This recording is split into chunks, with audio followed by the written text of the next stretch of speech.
जय श्री राम मेरे प्यारे भक्तों, आइए शुरू करते हैं। श्री गणेशाय नमः। श्री जानकी वल्लभो विजयते। श्री रामचरित मानस तृतीय सोपान अरणकांड। श्लोक मूलम धर्म तरोर विवेक जलधे पूर्णेन्दुमानन्दं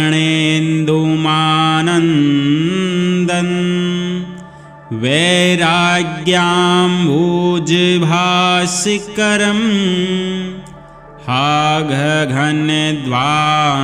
तापहं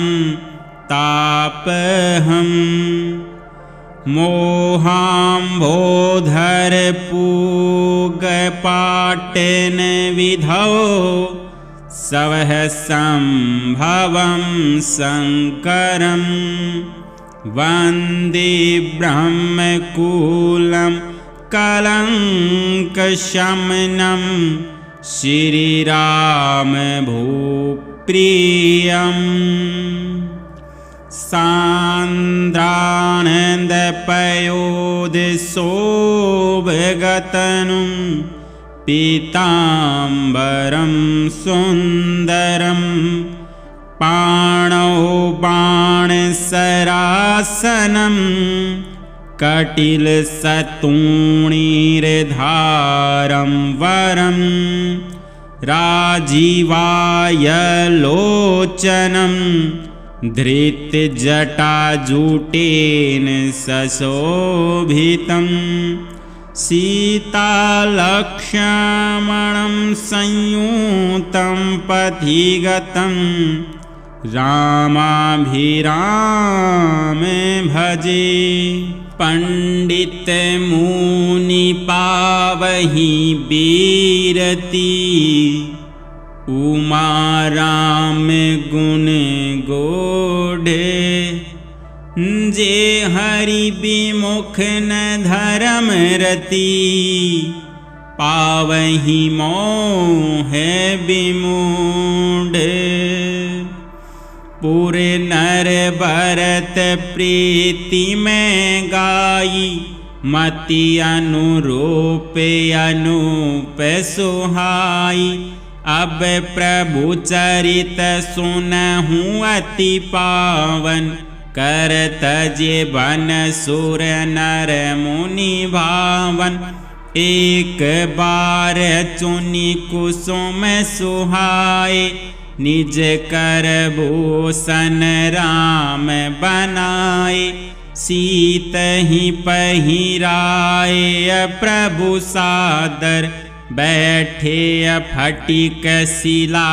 पर सुंदर। सुरपति सुत धरि बायस बेसा 60 चाहत रघुपति बल देखा। जिमि पिपीलिका सागर अथाह महामंदमति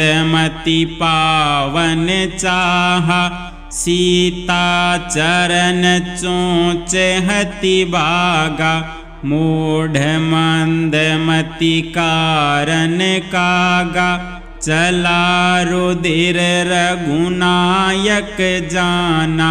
सिंह धनुष सायक सदाना।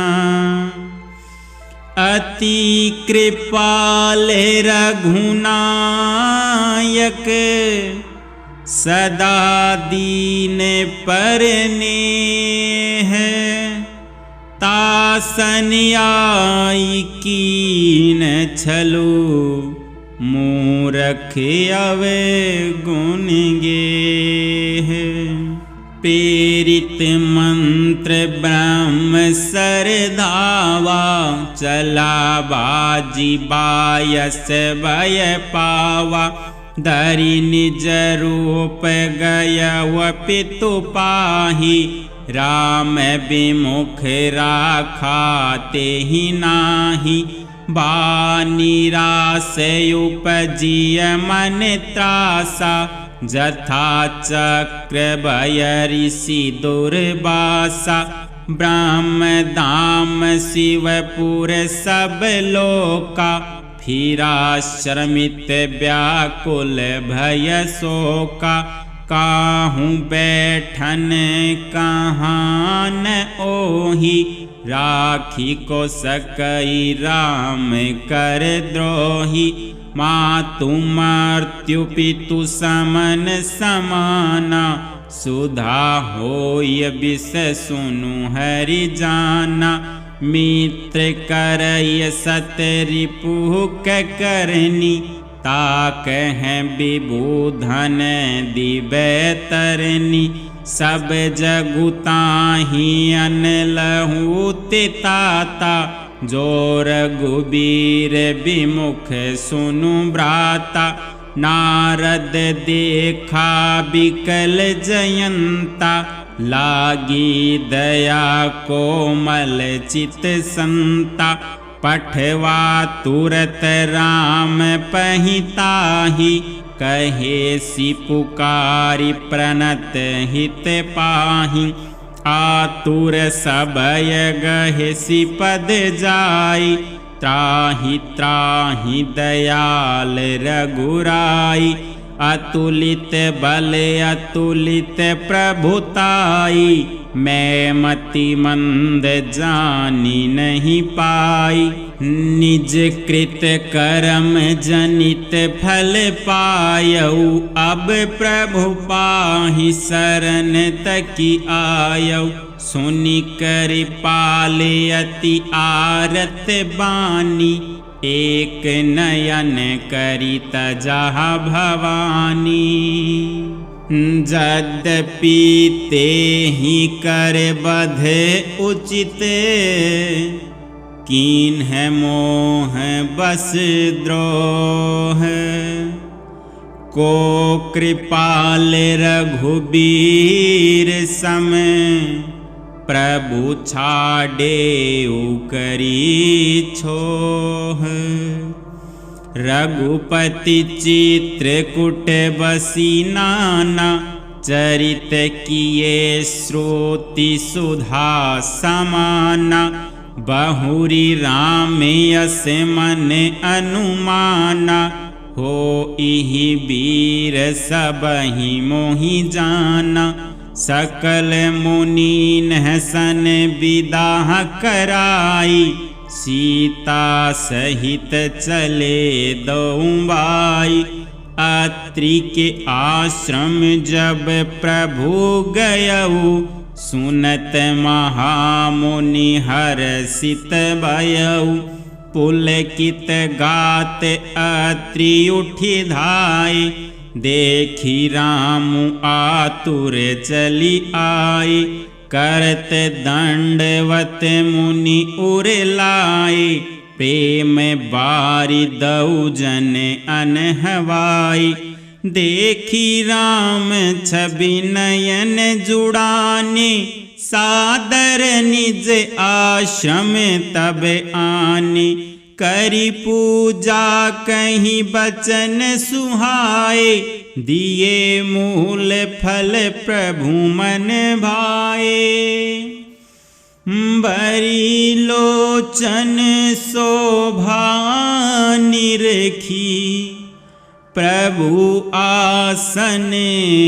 आसीन जोरी पानियस स्तुति करते मुनि बर परम परबीन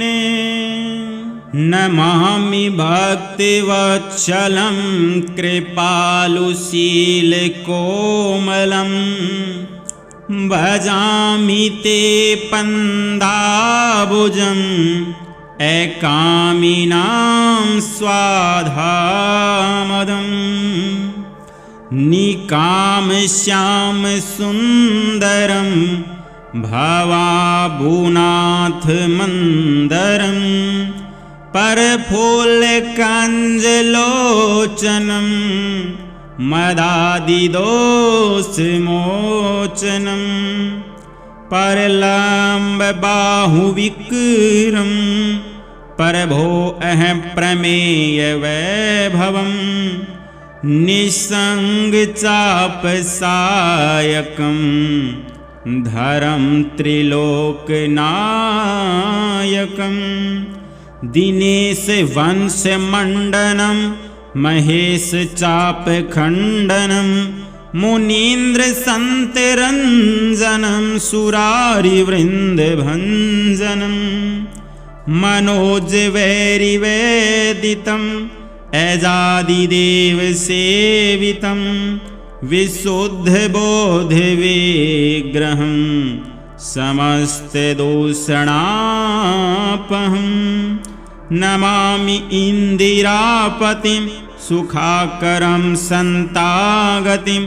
भजे संशक्ति सानुजं सचीपति प्रियानुजं तौदं ह्रीं मूल ये नरा भजन्ति हीनमतश्रः पतन्ति नो भवार्णवे वितर्क विचिसङ्कुले विविक्तवासीन सदा भञ्जति मोक्तये मुदा निरस्य इन्द्रियादिकं प्रियान्ति ते गति स्वकम् तमेकं भूद्रुतं प्रभो निरीहमीश्वरं विभुं जगद्गुरुं च शाश्वतः तुरीयमेव केवलं भजामि भाववल्लभं कुयोगिनां सुदुर्लभं सौभक्तिकल्पपादं संसुसेवमनवहम् अनूप रूप भूपतिं न ओ अहमुर्विजापतिं परसीद मे नमामि ते पदाब्ज भक्ति देहि मे पठन्ति ये सत्वम् इदं नरादरेण ते पदं वजन्ति नात्र संशयम् तवदीय भक्ति संयुक्तः बिनती करी मुनि नाई सिरु कह कर जोरी बहोरी चरण सरोरुहनाथ जनी कबहूँ तजे मति मोरी अनुसुईया के पद गही सीता मिली बहोरी सुशील विनीता ऋषिपति नियमन सुख अधिकाई आशीष दे निकट बैठाई